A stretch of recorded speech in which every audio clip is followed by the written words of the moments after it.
श्रीलंका विश्व कप विजेता टीम का खिलाड़ी जिसे पेट्रोल पंप के बाहर बेचने पड़े चाय, वो खिलाड़ी जिसे बूढ़ा बताकर टीम से बाहर कर दिया गया।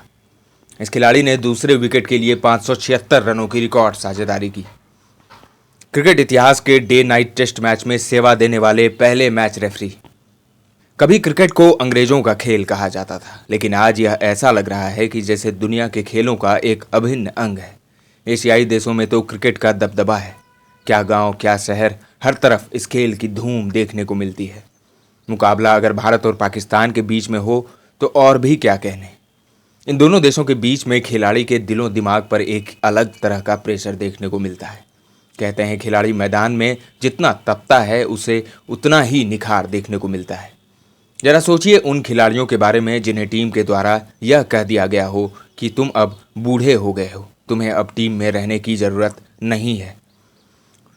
अब हम टीम में युवा खिलाड़ियों को मौका देना चाहते हैं। उसके बाद उस खिलाड़ी से भी ज़्यादा उम्रदराज खिलाड़ी को टीम में शामिल कर लिया जाए तो आपके मन में क्या गुजरेगा।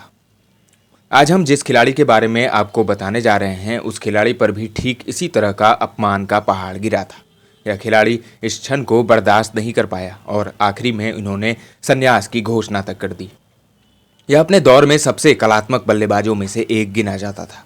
कहते हैं जब श्रीलंका की कप्तानी अर्जुन रणतुंगा के पास थी तब उनकी टीम का सबसे क्लासिकल बल्लेबाज हुआ करता था यह खिलाड़ी, लेकिन बाद के समय में चयनकर्ताओं और उनके कोच को यह खिलाड़ी रास नहीं आया, जिसका नतीजा हुआ कि इन्हें संन्यास तक लेना पड़ गया। यह खिलाड़ी अपनी बल्लेबाजी के दम पर टीम में राज करता था। इस खिलाड़ी के नाम दूसरे विकेट के लिए साझेदारी के रूप में 576 रन बनाने का रिकॉर्ड है। हालांकि बाद में उनके हम वतन खिलाड़ियों ने इस रिकॉर्ड को तोड़ दिया, लेकिन तब यह रिकॉर्ड उस खिलाड़ी की महानता को दिखा रहा था। इस खिलाड़ी के लिए साल 1992-94 का साथ उनके क्रिकेट करियर के लिए सबसे शानदार रहा। अब तक आपको भी समझ में आ गया होगा, हम बात कर रहे हैं 1996 विश्व कप विजेता टीम के सदस्य रहे रोशन महानमा के बारे में। रोशन महानमा का पूरा नाम रोशन श्रीवर्धने महानमा है। इनका जन्म 31 मई 1966 को कोलंबो में हुआ था। रोशन ने स्कूल स्तर पर नालंदा कॉलेज का प्रतिनिधित्व करते हुए अपने क्रिकेट करियर को आगे बढ़ाया था। तब वे अपने स्कूल क्रिकेट टीम के कप्तान हुआ करते थे। उन दिनों नालंदा कॉलेज की आनंद कॉलेज के साथ टक्कर चलती थी।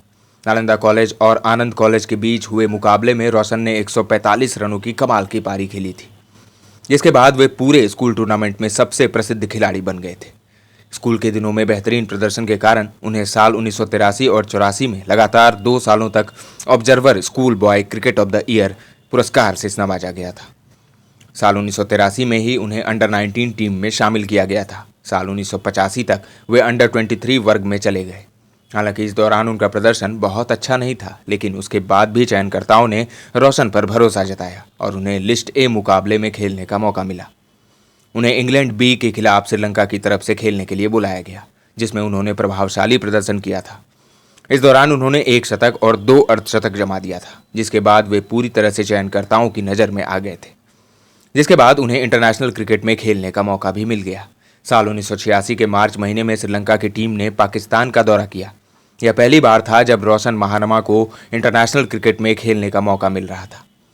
इंटरनेशनल क्रिकेट खेलना बड़ी बात नहीं है, उस दबाव को महसूस करना और उससे बाहर निकलना सबसे बड़ी बात होती है, जो कि हर खिलाड़ी के बस की बात नहीं है। उस दबाव को हर कोई नहीं झेल पाता है। जो उन परिस्थितियों से पार पाता है वही तो महान कहलाता है। उन्हें पाकिस्तान के खिलाफ वनडे मुकाबले में डेब्यू करने का मौका मिला। फिर कुछ दिनों के बाद उन्हें पाकिस्तान के खिलाफ ही टेस्ट क्रिकेट में भी डेब्यू करने का मौका मिल गया।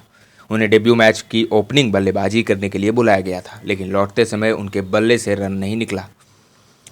वे दोनों पारियों में असफल रहे। उन्हें मैदान में रन बनाने के लिए समय लगता था। उनके बल्ले से सबसे पहली बड़ी पारी भारत के खिलाफ साल 1987 में निकली थी, जब उन्होंने 98 रन बनाए थे। उसके बाद उनके बल्ले से रन निकलने शुरू हो गए। फिर उन्होंने पाकिस्तान के खिलाफ 89 रन की कमाल की पारी खेली। टेस्ट क्रिकेट में उनका पहला अर्धशतक ऑस्ट्रेलिया के खिलाफ जमाया था। रोशन महानमा ने साल 1980 के दशक के अंत और 1990 के दशक की शुरुआत में अरविंद डिसिल्वा की कप्तानी में खुद को स्टाइलिश सलामी बल्लेबाज के रूप में स्थापित किया था। 1992 क्रिकेट विश्व कप में रोशन महानमा को MAR समरसेकेरा और UC हथुरुसिंगा के साथ सलामी बल्लेबाज के रूप में चुना गया था। इन्होंने जिम्बाब्वे के खिलाफ 89 गेंदों में 59 रन बनाए थे। इसके बाद इनके बल्ले से न्यूजीलैंड के खिलाफ भी कमाल की बल्लेबाजी की, जिसमें उन्होंने 131 गेंदों में 80 रन की पारी खेली। फिर दक्षिण अफ्रीका के खिलाफ 121 गेंदों में 68 रन की पारी खेली। साल 1994 में शारजाह में आयोजित ऑस्ट्रेलिया एशिया कप में श्रीलंका की कप्तानी करने का इन्हें मौका मिला। इस मुकाबले में अरविंद डिसिल्वा और अर्जुन रणतुंगा व्यक्तिगत कारणों से टूर्नामेंट से बाहर हो गए थे। रोशन महानमा को उनकी 2 पारियों के लिए हमेशा याद किया जाता है। पहला साल 1997 में कोलंबो में खेले गए टेस्ट मैच के लिए, जिसमें उन्होंने भारत के खिलाफ कमाल के 225 रन बनाए थे। इस दौरान उनके साथ थे सनत जयसूर्या, जिन्होंने 300 का रन आंकड़ा पार किया था। इस दौरान इन दोनों बल्लेबाजों ने दूसरी पारी के लिए 576 रन का विशाल स्कोर खड़ा किया। इस टेस्ट मैच में महानमा अनिल कुंबले के शिकार हुए थे। हालांकि श्रीलंका के इन दोनों खिलाड़ियों का रिकॉर्ड साल 2006 में उनके साथी कुमार संगकारा और महिला जयवर्धने ने टेस्ट मैच के इतिहास में सबसे बड़ी साझेदारी के रूप में स्थापित कर दिया। इन दोनों खिलाड़ियों ने दक्षिण अफ्रीका के खिलाफ 624 रनों की साझेदारी की। ऐसे में जयसूर्या और महानमा के बीच में खेली गई पारी टेस्ट इतिहास की दूसरी सबसे बड़ी पारी हो गई। रोशन महानमा का बल्ला दूसरी बार साल 1996 के विश्व कप के दौरान चला, जब उन्होंने फाइनल मुकाबले में कमाल की बल्लेबाजी की। यह मुकाबला पाकिस्तान के गद्दाफी स्टेडियम में खेला जा रहा था, जहां श्रीलंका की टीम ने 6 विकेट से मुकाबला जीता था। इस विश्व कप के दौरान सेमीफाइनल का मुकाबला था और भी कमाल का था। यह मुकाबला कोलकाता के ईडन गार्डन्स में खेला गया था। यह स्टेडियम दर्शकों से खचाखच भरा हुआ था। भारत ने टॉस जीतकर पहले गेंदबाजी करने का फैसला किया और श्रीलंका की टीम 50 ओवर में 8 विकेट के नुकसान पर 251 रन बना सकी। इस दौरान महानमा ने 58 रन की पारी खेली। भारत जब यह मुकाबला हारने लगी तो दर्शकों ने बोतल और प्लास्टिक की थैलियां फेंकनी शुरू कर दी थी। ऐसे में खिलाड़ी मैदान से बाहर चले गए थे। इस मैच के बाद विनोद कांबली का करियर समाप्त हो गया था। कांबली ने आरोप लगाते हुए कहा था कि हमारा साथ किसी खिलाड़ी ने नहीं दिया, जिसके कारण मैच में यह स्थिति हुई है। हालांकि फाइनल मुकाबला जीतने से पहले श्रीलंका के बारे में यह कहा जा रहा था कि यह टीम विश्व कप नहीं जीत सकती है। अगर प्रतिशत के हिसाब से बात करें तो दर्शकों और एक्सपर्ट्स की राय सिर्फ 1% ही थी, लेकिन खिलाड़ियों के हौसलों ने यह दिखाया कि हारी हुई बाजी को कैसे जीता जाता है और ऑस्ट्रेलिया जैसी विश्व विजेता टीम को कैसे हराया जाता है। श्रीलंका इस विश्व कप को जीतने के बाद विश्व क्रिकेट पर छा गई थी। 1996 विश्व कप विजेता श्रीलंका से हर किसी को उम्मीद की थी। 1999 विश्व कप में भी यह टीम अपना बेहतर करेगी, लेकिन इंग्लैंड में हो रहे इस मुकाबले में पहले ही राउंड में श्रीलंका बाहर हो गई। इस दौरान तक महानमा का फॉर्म पूरी तरह से खराब हो गया था। ऐसे में चयनकर्ताओं ने उन्हें टीम से बाहर का रास्ता दिखा दिया। इस दौरान चयनकर्ताओं ने कहा कि भविष्य में क्रिकेट को ध्यान में रखते हुए युवाओं को मौका देना चाहते हैं, इसीलिए उन्हें टीम से बाहर करना चाहते हैं।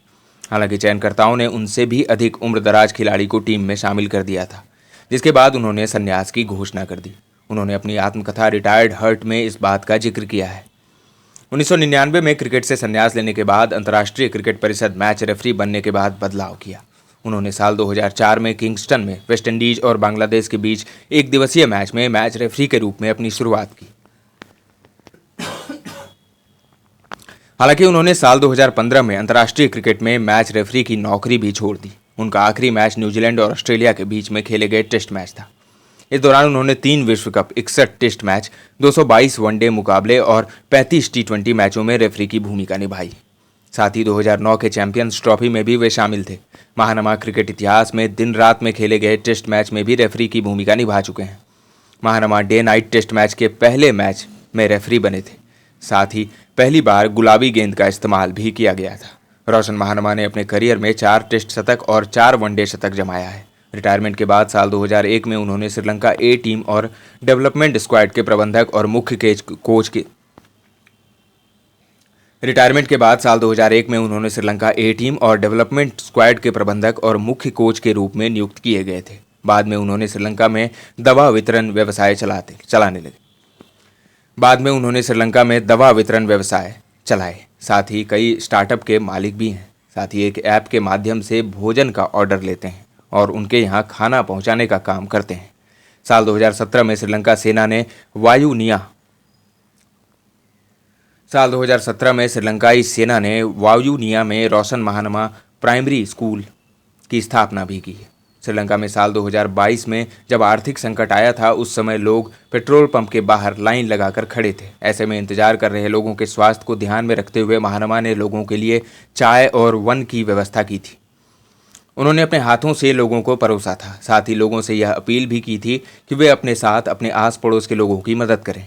और सबसे आखिरी में उनसे जुड़े विवाद पर एक नज़र डाल लेते हैं। उन्होंने अपनी आत्मकथा में यह दावा किया है कि ऑस्ट्रेलियाई तेज गेंदबाज ग्लेन मैकग्रा ने साल 1996 में श्रीलंका ऑस्ट्रेलिया के बीच एक वनडे मुकाबले के दौरान सनत जयसूर्या को काला बंदर कहकर नस्लीय दुर्व्यवहार किया था। हालांकि बाद में ऑस्ट्रेलिया की टीम और मैकग्रा ने इस बात को मानने से इनकार कर दिया था। साथ ही मैकग्रा ने यह भी कहा था कि इस किताब के खिलाफ वे कानूनी कार्रवाई भी करेंगे। ऑस्ट्रेलिया के मार्क टेलर और स्टीव वॉर ने भी कहा था कि यह पब्लिसिटी स्टंट है। तो ये था श्रीलंका के इस खिलाड़ी का करियर, जिन्हें बूढ़ा बताकर टीम से बाहर कर दिया गया, लेकिन उनसे भी उम्रदराज खिलाड़ी को टीम में शामिल किया गया। आपको इस खिलाड़ी का क्रिकेट करियर कैसा लगा, आप हमें कमेंट करके जरूर बताएं। क्रिकेट के इंटरेस्टिंग स्टोरीज और खबरों के लिए बने रहें हमारे साथ। अगले अंक में मिलेंगे एक और खिलाड़ी के साथ, एक और स्टोरी के साथ। अभी दीजिए इजाज़त। धन्यवाद।